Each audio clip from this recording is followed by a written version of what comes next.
NEET paper leak કેસમાં Ahmedabad cyber ક્રાઇમને મોટી સફળતા મળી છે। સાયબર ક્રાઇમે રાજસ્થાનથી 2 અને બિહારથી 1 શખ્સની ધરપકડ કરી।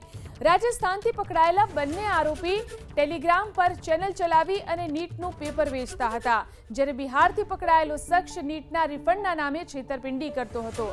આરોપીઓ ટેલિગ્રામ પર નીટના પેપર વેચવા અંગે મેસેજ મૂકતા હતા, જે બાદ જેને ખરીદવું હોય તે આરોપીઓને મેસેજ કરતા।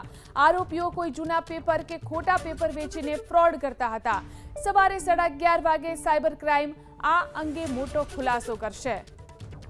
રાજસ્થાનથી પકડાયેલા બંને આરોપી ટેલિગ્રામ પર ચેનલ ચલાવી અને નીટનું પેપર વેચતા હતા, જ્યારે બિહારથી પકડાયેલો શખ્સ નીટના રિફંડના નામે છેતરપિંડી કરતો હતો।